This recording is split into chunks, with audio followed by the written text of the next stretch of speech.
We are live. Good evening. It is 7:05 and I'm calling to order the August 19th meeting of the Community Services and Personnel Committee. Roll call is first. Tonight we have Greg Burnett, Dominique Johnson, Tom Keegan, Kadeem Roberts, myself, Barbara Smith, and also joining us tonight from the council is David Hoovelman. Not a member of the committee, but a member of the council who is joining us. The next item on the agenda is public comments. I received no emails. Did anyone receive an email for public comment? We do have Diane Laricella with her hand up. Okay. Do you want to give Ms. Laricella unmute her so she may speak? Yes. Good evening, everyone. Thank you for having such a really great Zoom call. It's very easy to understand by the public, so I really appreciate this access by the public. I wish more people would participate, but anyway, the reason I'm calling today is that I know that Lamond is here, and as the head of the community services, I just wanted to really thank him for pretty much creating from the ashes a social services agency, which I'm so happy that the council and the mayor have gave approval to several years ago. It's really important in this time, of course. The reason, so I really, I've been very impressed. It wasn't an easy job. You jumped right in, Lamond, with both feet, and there's probably not been a moment. You've had a child. Congratulations. The reason I'm calling in tonight is because as the Personnel Committee and the Community Services Committee, the new combined committee that Ms. Smith chairs, I want to seek for the next meeting a discussion about the increasing need that I feel as someone who's in the health and safety world at times. I've been a past health and safety director in consulting firms and the like. I believe there's a need to take a look to make sure we have enough staff support, either directly with extra staff or consultants that help the staff with public outreach relating to teaching people about the continued need to use COVID-related measures.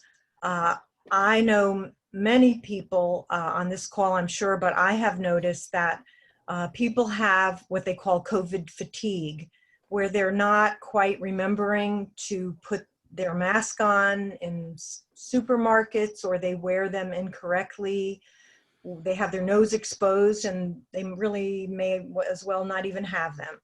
There's a lot of discussion nationally about whether eye protection's needed, and also the issue of airborne COVID that has not been discussed enough in the federal level because of the politics of Washington, D.C. But on the local level, which is where we're all at, there's a need to make sure that the public is aware of many of the facts that aren't being discussed federally, so that we all can make more informed decisions about what kind of protective equipment to wear, but also how to wear it, how to take it on and off, donning and doffing, it's called in the business, how to take off gloves if people wear gloves instead of flinging them off. They roll, how to do that. And I know Teresa is doing, that's her particular, I guess, bailiwick. The thing is, in the last Board of Health meeting, I had mentioned the fact that there is this COVID fatigue. And because you are the Personnel Committee, you can help Lamond and, of course, the Health Director with staffing needs. If sometimes I've noticed in all my years speaking at Personnel Committee meetings, sometimes department heads are given their budget and they often will make do or not ask for additional staff. I think that there is a need to help outreach and use every method possible, including the mayor's office. I know he was giving his daily reports, but I had mentioned and thought having COVID ambassadors to help the health department and the police in teaching people. The police have a tough job. They can't do everything, of course. So I think the health department and the community services department could use some assistance in teaching people, reminding them gently initially about how to protect themselves from COVID, because we are seeing that now that kids are being asked to go into the school and the teachers, there are a lot of questions, but also just out in the field, supermarkets. I went by Washington Street. I saw people were not wearing masks when they weren't eating, they were just sitting. It's a whole different world. So I guess because there might not be enough health department staff, in my opinion, to do this, there might be a real need to discuss whether they need more. So thank you for letting me speak, and good luck. Thank you for your comments, Ms. Laricella. You bring up some good points, and COVID is going to be with us for a while, and we want to make sure that everyone is doing what they need to do. So it's something for future discussion. Next item on the agenda is the approval of the minutes from the special meeting of July 30th, 2020. Do I have a motion? Motion. Greg Burnett, motion to approve the minutes. We'll give that to Mr. Roberts. I actually have two very, very teeny tiny edits. On page 2, under updates, where Mr. Daniels provided an update, the 4th line, while COVID-19 has hit our community hard, it says as, so it should be has. And then the other, these are just typos. The other one that I have is on page 3, 7th line from the top. He said he had asked the nonprofits, so that should be deleted. Anyone else have any corrections, deletions? Okay, seeing none, I'll call. Madam Chair, Yes, just a quick question. I don't know if you need to make the distinction that I'm not on the committee. I did. Council. Oh, okay. Right. Yeah, I did earlier. Okay. Okay. Thank you. Okay, let's vote on the minutes. I think just, for anyone who might be listening, I'll do a roll call, if you don't mind. Mr. Burnett, Aye. Ms. Johnson, Aye. Mr. Keegan, Yes. Mr. Roberts, Aye. and myself, yes. So minutes are approved unanimously. All right, next item we have 3 items under discussion. First, an update from the Community Services Department. Mr. Daniels. Thank you, Madam Chair, and good evening, all. I'm going to be very brief because I'm really excited today to present before you the Youth Services Department. As you all know, that under the Community Services umbrella, I oversee the Health Department, Human Relations and Fair Rent, Early Childhood, our libraries, 2 main libraries, Main and South Norwalk, and Youth Services. And today, and something that what I would like to continue to do periodically is to highlight and share some of the programs that we as a municipality are doing. And so in consultation with the Madam Chair, and it was raised last meeting to have a better understanding of the youth services, I thought this was a great time to start with youth services. And today I have before you Jason Gettner from Youth Services and David Wilenchek, who is the Youth Services Director. Today they will provide a kind of an overview of the youth services, specifically the Juvenile Review Board, our Juvenile Diversion Program, to give you all some insight of what that program is, what that program is about, and again, how we serve our constituents, in this case, our young people. And so, Madam Chair, with your consent and approval, I'd like to move forward and present Jason and David. I asked them to keep it brief, but give you some good information, and then we'll entertain any Q&A and then move on the agenda. So thank you again for allowing Youth Services to present to you this evening. Jason and David. Thank you, Lamont. So what I wanted to, thank you, Lamont. What I wanted to do first was just give you a brief overview. I mean, in the department, we also do counseling and some youth development programming and some other things. But for the purpose of tonight, Lamont had asked us to really focus on the JRB, or the Juvenile Review Board program. So to give you a quick overview about that, our program has been operating about 14 years. It's one of the early, Norwalk is one of the early adopters of this program within the state. And the idea behind it was, prior to having juvenile review boards in communities, youth who got involved with the juvenile justice system through delinquency, truancy, beyond and out of control type issues, those youth were all funneled to the juvenile court. And people started to realize, we really want to keep juveniles out of the juvenile court, because we know from studies that increases the likelihood they're going to get involved with the legal system as adults if they're starting out with juveniles. So basically, the idea behind the program is youth are referred, delinquency referrals generally come through the police department. Those would be as the result of some type of offense where summons would be issued, an arrestable offense. And then we also get a lot of referrals from the schools for truancy. And then we get referrals from either directly from parents or other places in the community for youth who are deemed to be beyond control or out of control. When the youth are referred for this program, they initially come in, they get an assessment.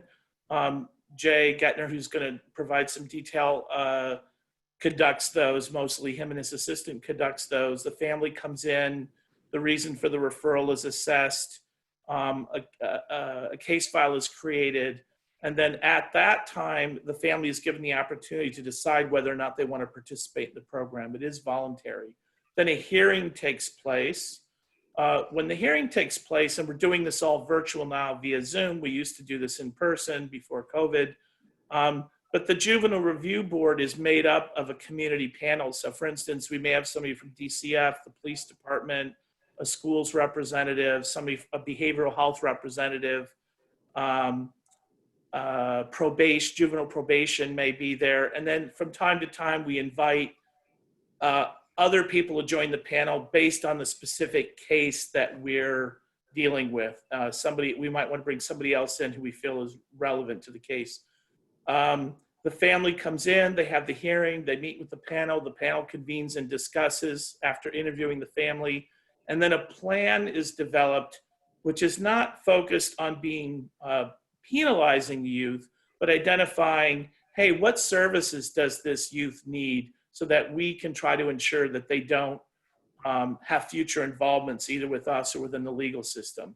That might be restitution, it might be community service, it might be counseling, it might be connection to other programs and services in the community that we feel is going to benefit the community. And then what we do as part of the program is we track that youth. If it's a truancy issue, we have staff going out to the schools, checking in with the school staff. Were they in school today? If they weren't, we're on it. Why are you not in school today?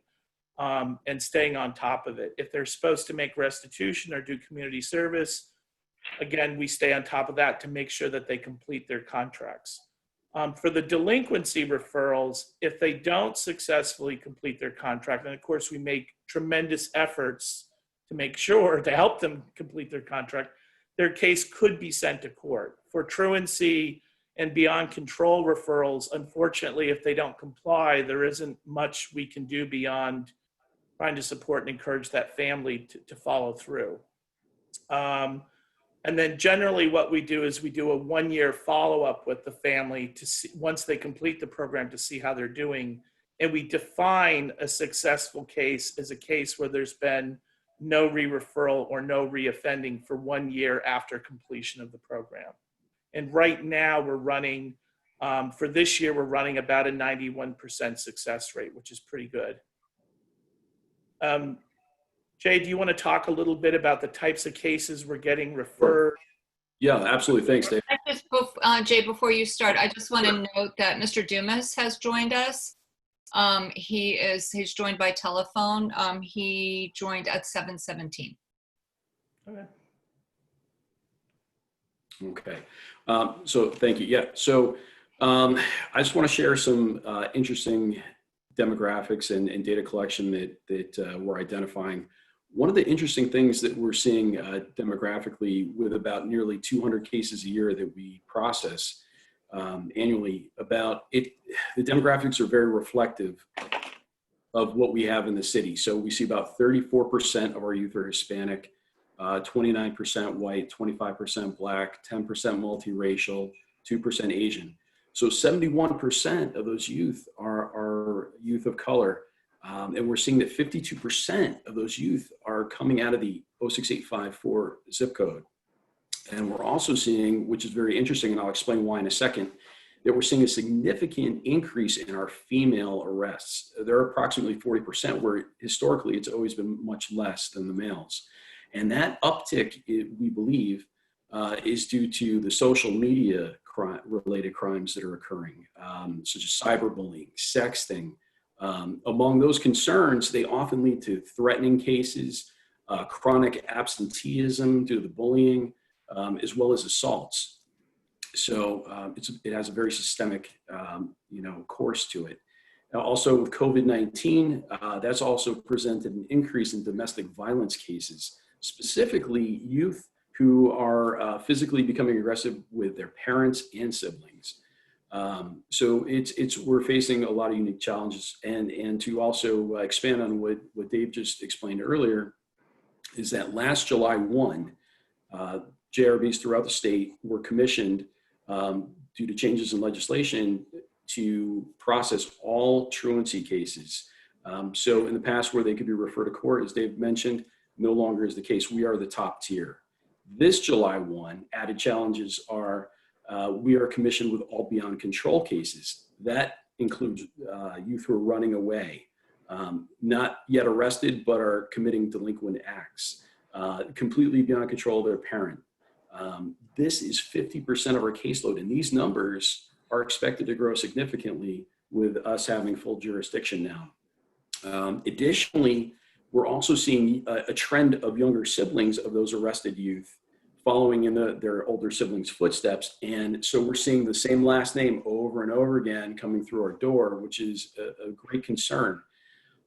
So as we're commissioned to serve more cases, we're starting to see more gaps. Our hope is that with added resources, maybe we can start to bridge those gaps. So let me give you some examples. Male mentors. Approximately 50% of our cases are from single parent households. We had a mentor grant years ago. It wasn't sustainable, unfortunately, but there is a need, and there's always, going to be a need for that. Parent support groups. Sometimes the parents need just as much support as the youth, and that gets overlooked. Additionally, sibling supports, so that we can prevent what I just explained a moment ago. So really, what we're looking at is hopefully wraparound family services. Also, flex funding to not only support the youth and connect them to pro-social activities, but also to connect their siblings to those pro-social activities. Year-round employment instead of just summer employment. We hear that from the mouths of the youth saying to us, this is what we need. We need a job. We want a job. This is the constant. This is not something new. This has always been there. We've always been, blessed with the summer youth employment program in the past. But I think if that could expand, that would be wonderful. In my 17 years with the department, I've discovered a formula. And that formula is this: boredom plus no opportunities equals delinquency. And we need to, continue to address. I think our department has done an amazing job over the years, but we need to continue to do more for our youth and our community. One thing I just want to add to what Jay said is, when the family goes through this process, even though the youth is the one that brings them to this program, we have a lot of families that when they come through the process, the panel says to them, we think you as a family need some family counseling, some family therapy, and that becomes part of their contract. So the parent is signing up to say, when they do that, if they agree to participate in the program, and I want to emphasize this is all voluntary. A family can say, we don't want to do this. True. through any part of the process. They can come out of the hearing and say, we don't want to sign up to this. The one caveat for families that are there as a result of a delinquency referral, meaning there was a police interaction and a summons issued, if they don't want to do this program, then that summons would get sent to court. For a truancy or an out of control referral, you know, they could walk away and say, we don't want to do it. That would be unfortunate, but they have that right to do that. Right. Questions for? Yeah, so thank you both, David and Jason. I really appreciate you taking time this evening. Thank you, Lamont. So I'll thank you very, very much. I'll turn it back over to Madam Chair to entertain any questions through you, Madam Chair. Sure. Thanks, Mr. Daniels. Mr. Keegan has a question. Yeah, hi, for either Jay or David. Do the offenders get one shot at it? Is it and then they're Yeah, so that's a they're great not allowed question. Yeah, so in the beginning, the process was originally designed to be a one and done process. Now we have taken in considerations because our process has really become a community-based system that has grown and grown and grown, and we process more cases than the juvenile court system does. And so I'll give you a quick example. If we had a youth who was arrested at 12 years old for shoplifting, the case was completed successfully, charges erased. They come back at 16 years old. Maybe there was a simple possession of marijuana case. Very compliant. We look at the how the case was handled previously. We take all that into consideration, and we may give them another opportunity to go through the process. Mr. Burnett, you had a question? Yes, I would be interesting to understand, or if you can expand on the interaction between your department and the Board of Education, in that several, data will show that several youth get in trouble because they may attend school, but they're not participating in school. They're not engaged in school. So therefore, Right. they start to roam the streets and they get in trouble. Mhm. So what is your department doing along with the Board of Ed to create avenues for engagement, to keep students engaged and participating in school, to keep them off the streets and keep them out of trouble? Great question. So one of the things that we've done in the schools is created a kind of a pre-truancy review board where we would go in, the schools would contact us when kids start to hit those concerning marks, which would be 4 days in a month, 10 days unexcused in a year, and then 20 days is considered habitual. So once they hit that 4 days of unexcused, we're starting to look at those cases immediately to see if there's anything we could do. We don't have, much legal ability, but we do have ability to offer services. And Mr. Burnett, one of the things that's just promising what gets me excited is under the new superintendent, this is an area that she would like to really build a stronger partnership. We actually met today. And so we're very optimistic around her leadership and through the great work that Jason and David, that we can really build that partnership so we can really identify these young people at the beginning before they start getting into mischievous behavior. Ms. Johnson, you had a question? I did, thank you. Just to follow up, Councilmember Burnett, and as well, Mr. Daniels, your point is it seems like this is based on a restorative justice model in our community. Correct.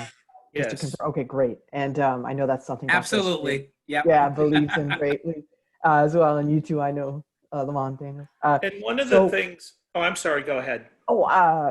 Just to dovetail on that, I'm assuming you interface with students in and perhaps work with the Norwalk Alternative Opportunity Program. I just wanted to find that out. Yes, well, yes, yeah. several of our students are there in that program. Yes. And then absolutely. you work with Mr. Pullitt, I assume. Yes, in absolutely. concert. Correct.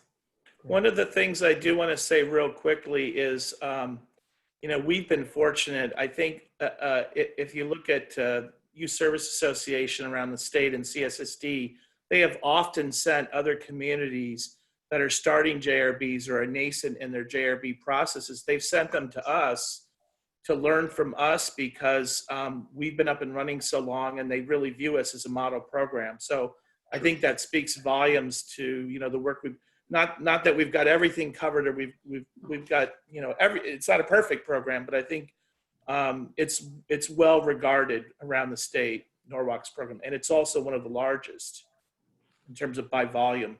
True. Mr. Roberts? Just want to piggyback, Jason. I appreciate you for the actual resources of what you did need. I understand. I completely agree with you as far as like the parent support groups and the mentor groups as well. The main thing I do want to say is when you listed the statistics today, I grasped at each, you know, number, but I did realize, you know, that's coming up when you said the mentors. Kids only understand those that look like them or that come from where they're from. Sure. So when we, you know, get these resources, we just want to make sure that, you know, we put forth that key thing, you know, like, hey, listen, this is the partnership that you guys have as a mentor, because it's really key. So I definitely appreciate you guys, the work you do. David, of course, you've been at it for a while, and I appreciate the work you do as well. Thank you. Appreciate that. I appreciate that. Thank you. Yeah, Mr. Roberts, that's so important. What you're pointing out is kids do need mentors that look like them, have similar experiences.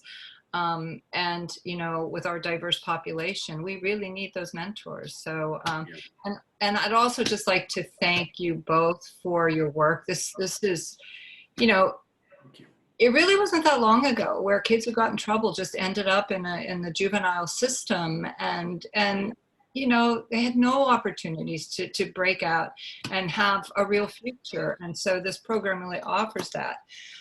You know, and I know just from my own experience in the schools, our school counselors, our social workers work so hard with our kids to guide them. And then eventually, you know, some of them do end up in this program. But any of us who has grown children know that it could happen in any family from any background, and this program is just so important. So thank you for your work and your service to our kids. We appreciate it. Thank you. Go ahead, Mr. Burnett. Oh, yes, just to follow up, Greg Burnett. What I would be curious to understand what efforts that you're undertaking to recruit mentors. I know I sit on the Mentor Advisory Board in a school-based program, and we have issues getting male mentors with that program, which has been in existence for many years. So I would be interested to understand what process. On a program I think I'll just cover that real quick, Jay. I think, you know, we recognize it as a gap. We don't have an answer for you today on that. That we've said this is a need that we have, right? And it's something, and quite frankly, currently we don't have the resources to do that. But it's something that we've merely identified as a gap, and it's something that we recognize as a need, and would want to structure. You know, if we had the resources, that's something we'd want to address. Is how can we build up, you know, attract mentors, obviously, and mentors of that Hispanic and Black youth can relate to, because it's going to be where the need is. So unfortunately, we don't have a specific answer for you on that tonight, but we know it's a need. Right. Okay. Any final questions? Okay. Thanks again, Jay. All right. Thank you. We're going to jump off. Thank you. Okay. Moving on to item C under personnel, review and approve new ordinance position description. Do I have a motion? Mr. Burnett? Okay. Mr. Burney? What we have for you tonight, and some of you remember the exercise we went through in establishing the position Josh Morgan is in right now. Hopefully this will be a little bit shorter than that. What we have for you this evening is a new ordinance position. The Chief Information Security Officer position that I think Henry may be on the call also, and maybe Karen, that they can speak of the details, but this is designated as an ordinance position, so it will not be in the union. It will report to the mayor and serve at his pleasure. And basically speaking, it's intended to come in and firm up and continually assess the security systems of our computer-based programs in the city and the school district, And I hope Karen or Henry are on to answer any more specific questions about that. The job is rated the equivalent of, from a pay scale structure, the equivalent of the other direct reports, the 5 chiefs that report to the mayor, and plus the police and fire chiefs, so 7 in pay scale. And we think we can probably recruit someone in the 145 to 155 range to fill this position. It's funded in our current budget.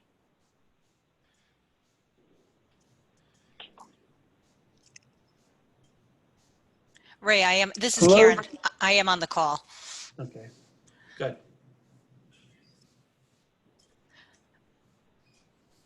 Does anyone have any specific questions? I can provide some background as to how we got to this point and describe this position a little bit. Why don't you give us a little background first? Sure. You have some questions. So Terrific. Give us some background, please. Sure. So as many of you are aware, in the United States alone, we've seen a 60% increase over 2018 going into 2019 of the record number of ransomware attacks that have taken place. And ransomware is not just, and other types of malware are not just targeted towards the private sector. Federal, state, municipal governments and agencies are targeted, healthcare providers, school districts, including, you may recall, Middletown and Watertown, Middletown and Wolcott school systems were impacted where they were offline for about 4 weeks. And in many cases with ransomware, municipalities may not have the right infrastructure in place or backup systems in place, and they're forced to pay these ransoms that can be upwards of several $1 million. There's some other examples aside from what happens on the technology side that from other municipalities, I want to stress not Norwalk. You won't read about these in the press, but they do happen. For example, a temporary employee that's hired in the payroll department for a municipality, this temporary employee had a significant addiction problem and decided that the several thousand social security numbers, names, and addresses of teachers, cops, firefighters, and retirees had a street value that would feed the heroin addiction for several weeks. Copied it onto a thumb drive and made that connection. There's cases of disgruntled employees who are terminated on a Friday afternoon. The notification doesn't get to the IT department, and so that employee has access to those files and data all weekend long, deletes them, and as a parting gift sends graphic, obscene emails to every single person on the email distribution. We've seen cases in other municipalities where there's a helpful clerk there taking a credit card over the phone for someone who has an outstanding invoice. They write their credit card number down and store it in an unlocked filing cabinet, for example, or they enter it into a system and it's not encrypted and it's not protected. So when we talk about information security, we're not just talking about the computer systems from hackers. We're really talking about an overall strategy for information security and privacy. Government agencies and schools are very attractive to cyber criminals, and that's because these municipal governments and schools collect, store, and share large amounts of private and personally identifiable information. And I've included some of those examples in the memo that accompanied your agenda this evening. Moreover, in December of 2019, the city engaged Bloom Shapiro. If you're not familiar with them, they're an audit and advisory firm to provide an independent review and evaluation of the city's technology operations. And in that resulting report from Bloom Shapiro, their third most critical recommendation to the city was to hire a chief information security officer and have that officer establish and monitor a global privacy standards, policies, procedures, and protocols, not only for the city, but also for the Board of Education. So these are some of the reasons why and some of the background that Norwalk really needs a senior executive who is focused, solely focused on creating this comprehensive information security strategy, working with our employees to train them, to work with the senior executives in the mayor's office, to look at how we can mitigate risk for information processing, storing, sharing for both the school side and the Board of Education side. This is a strategic position for the city. Most, if not all, large corporations in the private sector already have established the office years ago of the Chief Information Security Officer, and as well as many large governments and forward-thinking governments have also established this position. In order to be effective, we envision this position as a member of the mayor's cabinet to advise him, the chiefs, and the senior staff, as well as elected officials and the superintendent. We envision this position will work closely with the functional managers to look at those risk mitigation strategies and to integrate security into their operations and make sure that we're in compliance with all applicable laws and policies. Recognizing that this was a real need for the city, I had requested funding for this dedicated role in the 2020-2021 budget season, which budget cycle that we are in now. This had the full support of the mayor, the Common Council, and the Board of Estimate and Taxation to fully fund this position in 2020 and 2021 and moving forward. So that's sort of the background of where we're coming from on this, what the position, there's a position description, I believe, that was attached to your agenda that gives a little bit more detail, perhaps a lot more detail, about the role of the Chief Information Security Officer. The description was great. Thank you. Just let me follow up just to set the table here. This is before you tonight for approval because the city charter requires the Common Council to approve new positions, ordinance positions. Of the 630 or so positions that the city has on its budget, about 20 of them are non-unionized. They're what we refer to as ordinance jobs, ordinance positions. This is going to be added to the list of ordinance positions. They will not be in a union, and that's why it's before you for your consideration and your vote, because the committee and then the council has to approve any positions that get added to the ordinance list and the salary range. Thank you. Okay, so there were some questions. Was it Mr. Burnett? Okay, go ahead, Mr. Burnett. I see you, Mr. Keegan, you're next. Thank you, Greg Burnett. Couple of questions. First, I'm curious to exactly who will this position report into? It indicates the mayor, Common Council, and superintendents of schools, but who will be the direct manager per se of this position? And part B of the question is, will this position be a standalone role, or will it have a department? Will there be additional resources associated with this particular security cyber office? This is Henry Dakowitz, CFO. Greg, I viewed this, I've been CFO for decades, and in the private sector, I always had the opportunity to report directly to the board of directors because of the importance and significance of what I did. So I might have reported to the CEO, but I was allowed to report to the board of directors, the audit committee, the outside legal counsel. I view this role as so significant that they're reporting to the highest levels. So I threw everyone in there, the mayor, the superintendent, and the council. This is a person that has to have authority over our entire operation. And I want to emphasize something. This is not just computerized electronic information. This is also paper information. The issue is privacy. Okay, I'm sure you're all familiar with retail organizations that had millions of items breached, and they had to provide security for identity theft for 2 years for millions of individuals. We could have a situation as simple as someone in a department gets a call from a citizen and says, I want to take a transaction, but I'm not online. And the person says, fine, give me your credit card number and your social security, and I'll submit it for you. If they write that down and that gets exposed, we're vulnerable.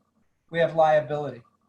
We have paper records that if someone throws in the trash without shredding, we have tremendous liability. As Karen indicated, we are covered by all the laws. We have health department records that are covered by HIPAA. We have school information on children. We have law enforcement information. So we have probably the highest level of responsibility of keeping things private. At the same time, everything is public. With a Freedom of Information request, we have to divulge information. We need an individual with extensive computer knowledge and experience who can work both on the cybersecurity side as well as the privacy issue. And the most important thing for me is that this is their number one priority. It might be number 12 to Karen. It might be number 15 to Ralph, the head of IT for the Board of Ed. We need someone who's on top of both of them in this particular regard, cybersecurity and privacy.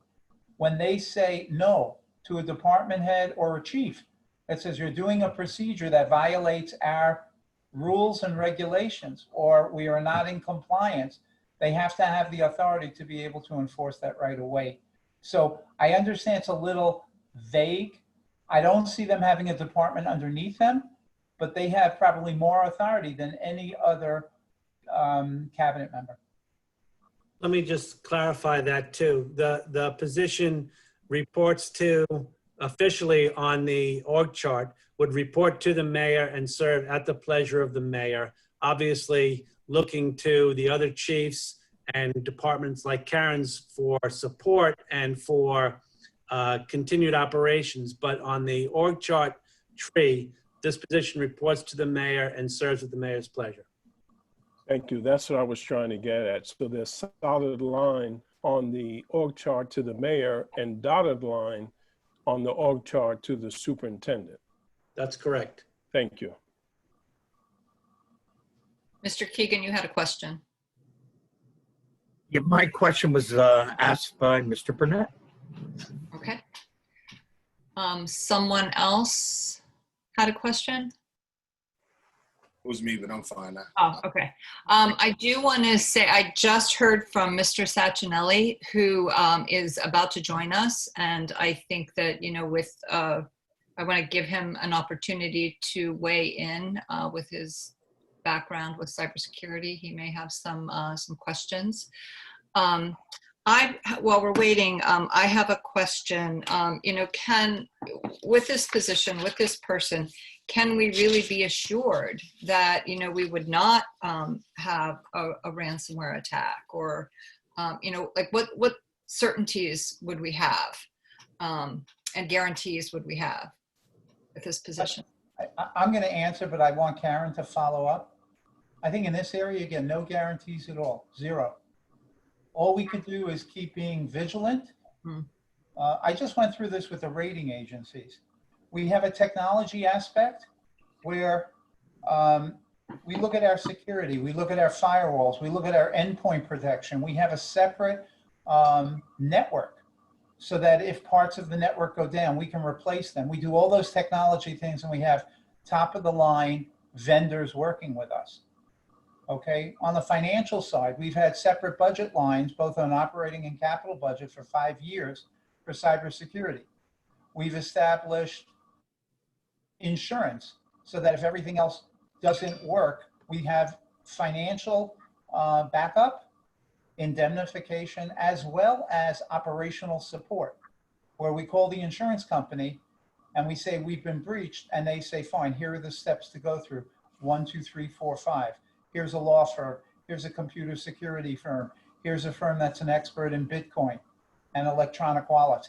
Here's an expert in compliance. And what do you have to do regarding announcements? And then last, we have something on the HR side where we have continual training for individuals. We engage with a company called KnowBe4, where they send out phony potential phishing attacks. And then we test people to see whether they click on these phony phishing attacks, and then we customize training for them based on that. And despite all that we do, There's no guarantee of anything. So hiring this person is sort of necessary but not sufficient. It's a very important component of our whole security, but it doesn't guarantee anything, I'm sorry to say. Karen, if you want to embellish. No, I completely agree, Henry. You know, cybersecurity is a team sport. It's the people, it's the process, and it's the technology. And if you're only addressing one of those elements, then you're failing. So we really need to focus on all three elements: the people aspect, the training, the awareness, the process aspect. You know, are we identifying the gaps and weaknesses in our processes and our policies? Are we developing risk mitigation strategies? We don't have a focus on that right now, and that's where this position is so key. So to Henry's point, the best you can do is prepare and cover those three bases. But you know, the bad guys, the cyber criminals, are very sophisticated, and there is no guarantee. There isn't, and anyone who says that there is probably in denial. I mean, those are very clear and direct answers. Thank you. You're welcome. No, I mean, cybersecurity is extremely important, and as you pointed out, it's, you know, they're very sophisticated, and we really, really need to protect our systems. Anyone else have any questions, Mr. Keegan? Yeah, although I know we do need this position. My question is, why would it be outside of the existing IT department? And why would we need to create a cabinet position for something in IT? Is there any advantage to that? I think there is. I think this is almost superseding the IT departments. It's not a component, okay? Karen and Ralph run the IT departments, and part of what they do, they're running operations, but part of what they do is cybersecurity. Privacy is a whole different issue. As I said, we could have policies and procedures which are paper-based, which would never come under the IT purview, that this individual has to focus on. What is our process for handling sensitive information? That is this person's bailiwick, whereas I don't see that as being under IT. IT might have the electronic component, and obviously there's going to be close coordination. But what I worry about now, because we don't have as much automation as I'd like, because we have paper records all over the place, I worry about records that are not shredded. I worry about clerks who are not aware of this and write down sensitive information, whether it's credit card numbers or people's social security numbers or birth dates, and they help process on behalf of someone, and they don't think twice about just putting them into the trash. And there are people who've done garbage diving and get sensitive information. So I think it's obviously very closely integrated, but I don't see it within the IT department.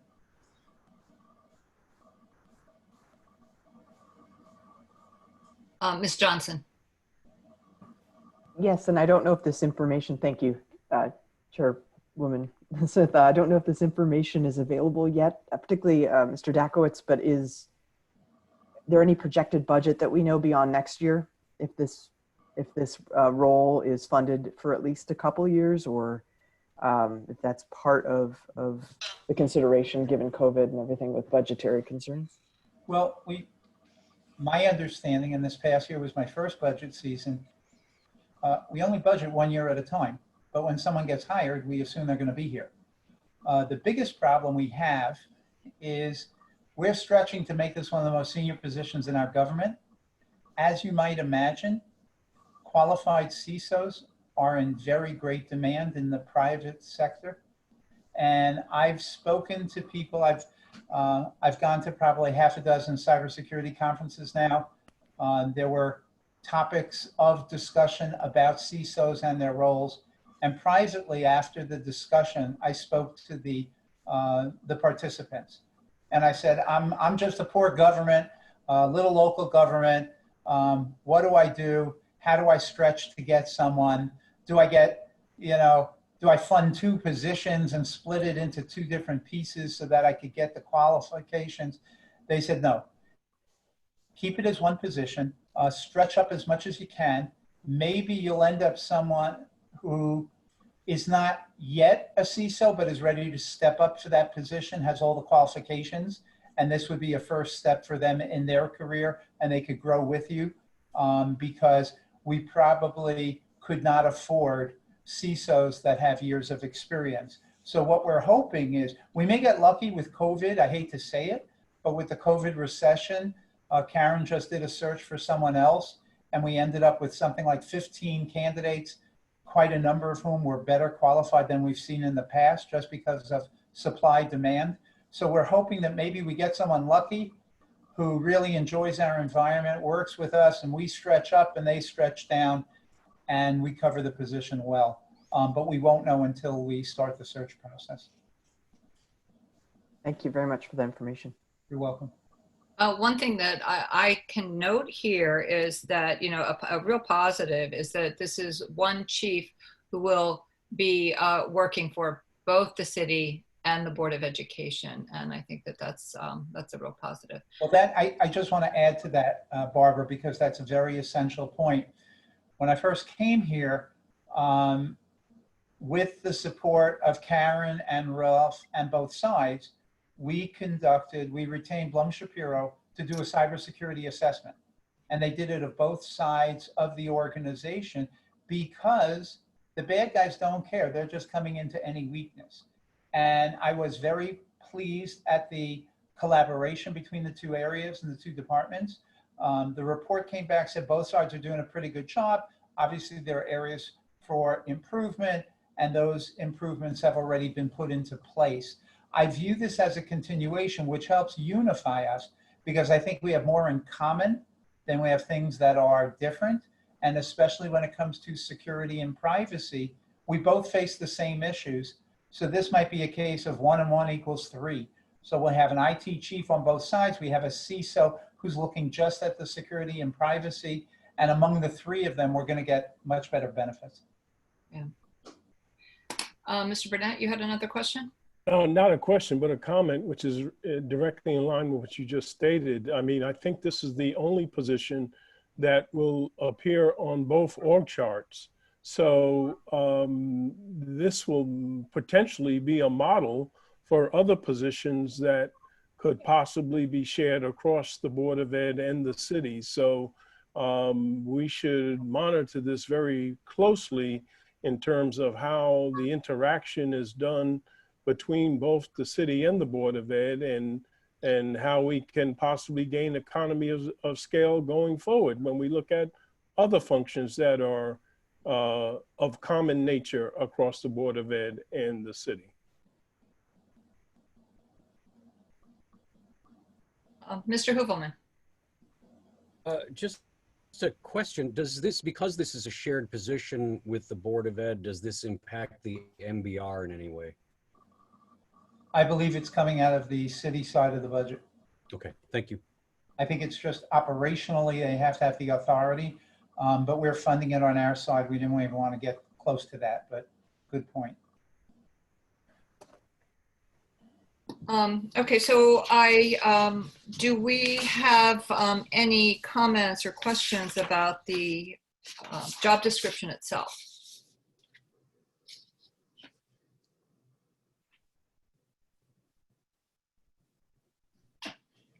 Did everyone have an opportunity to really look through it? Okay. I guess the one question I might have for maybe Karen is, are there any activities, tasks that are being currently performed within the IT department in this space that will kind of come off of your list and onto the security officers list that could potentially free up IT to do other things? Or, how does that play out? Terrific question. I think that some of the policy development work that IT has done in the absence of a chief information security officer may come off of our plate, but not entirely, because I view this as a very collaborative relationship. In fact, I anticipate my workload is going to get heavier in IT as a result of having this person on board. Again, I'm looking to this position to provide guidance to us. What should we be doing better? How can we improve? Where can we tighten up the gaps? So I anticipate that we're going to be busier as a result of having this position there, and I welcome that because it needs to be done. Sorry, that's my clock. Ms. Johnson? Just one more follow-up question about the description of the position itself.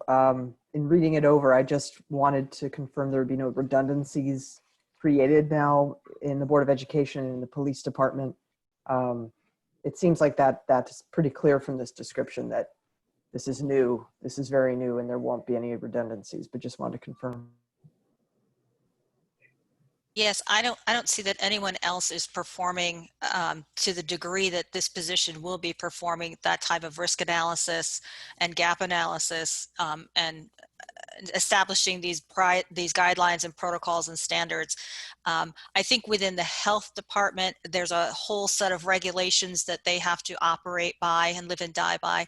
The police department with their law enforcement data, there are all kinds of regulations that they're required to operate under. And so this person, I think, would also be a benefit to those organizations to be able to say, yes, you are in compliance, or these are areas where you need to tighten compliance, or whatever those regulations are. So I think that those departments are really going to benefit from having this person, this individual on board. Thank you very much, Ms. DeVecchio. You're welcome. I mean, if I can comment, this is going to be a huge job. When you start talking about police, fire, city, Board of Ed, and that's why I go back to the question, is this truly a one-person job, or will they have a department? Because this sounds like a huge job for one individual, especially when you start taking into account that they're going to have a footprint on several different large organizations: the city, Board of Ed, police, fire, and any other entity related to the city of Norwalk. This becomes a very big job. Do we truly believe this is a one-person operation?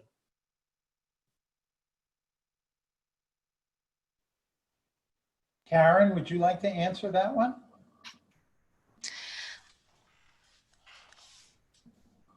I'm thinking how I want to answer this. So my sense is, Mr. Burnett, that when this position, we have an incumbent in this position, and they're with us for a year or 2 years, there may be an expansion of the position.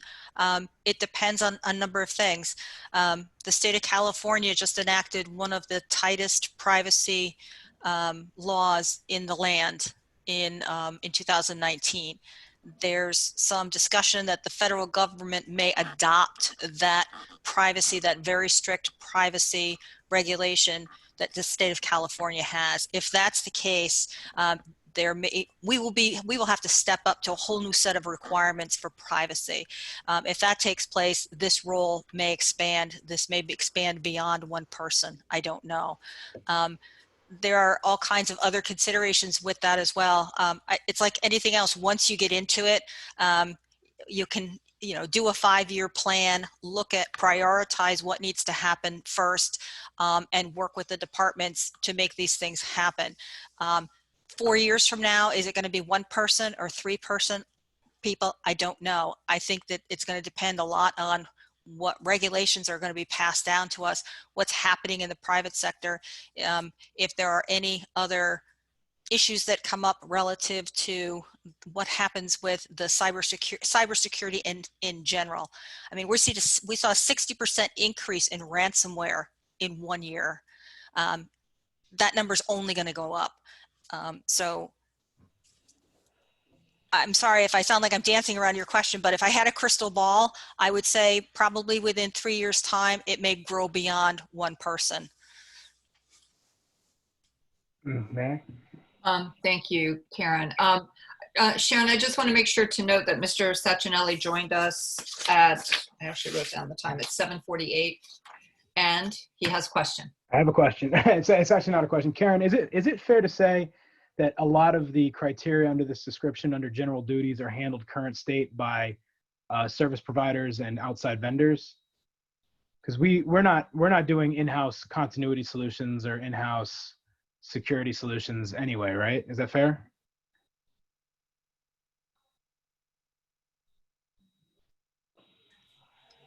We outsource our firewall services, that is true. And we have a managed provider for our endpoint protection.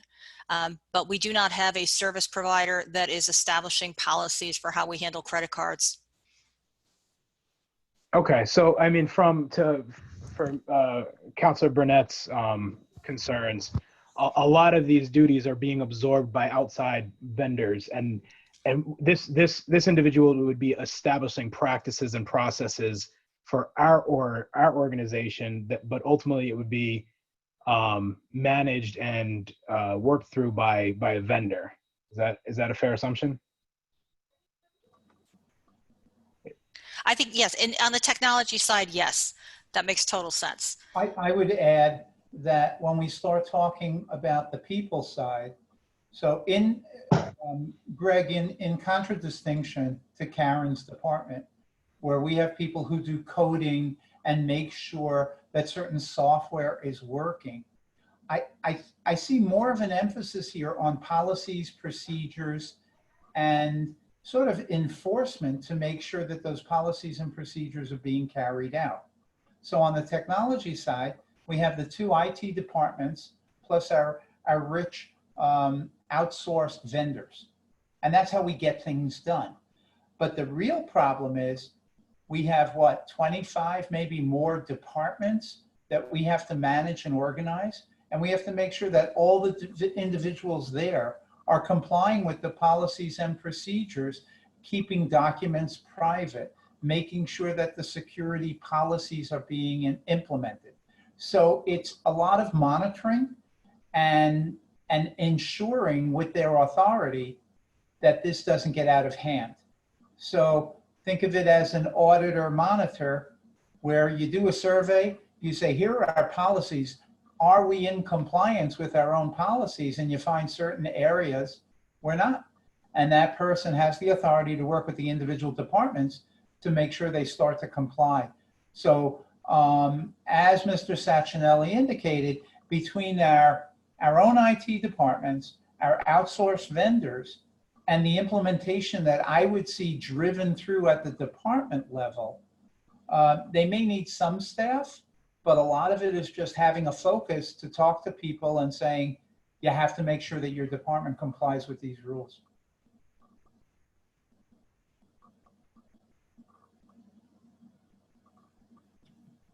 Anything else? Comments, questions? Are we ready for a vote? Okay, so I'll call a roll call vote to move the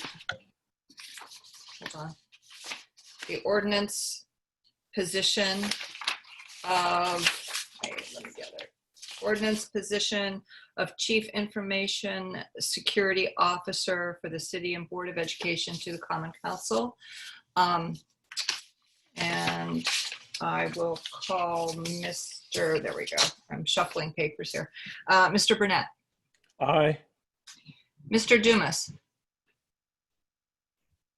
I see you there. I'm not sure you can hear us. Mr. Dumas? Okay, Ms. Johnson?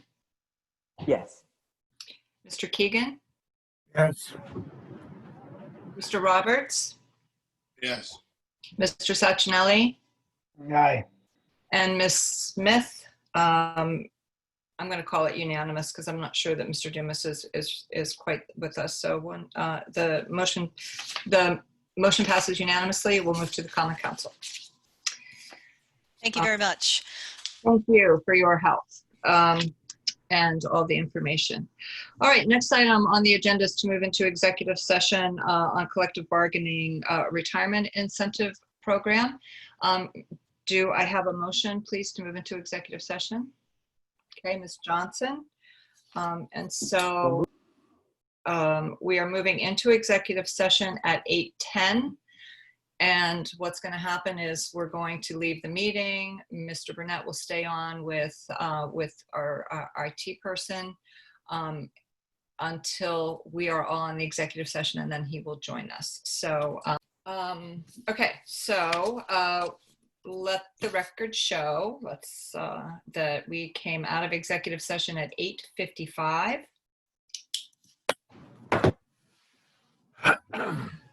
During which no motions were made and no votes were taken.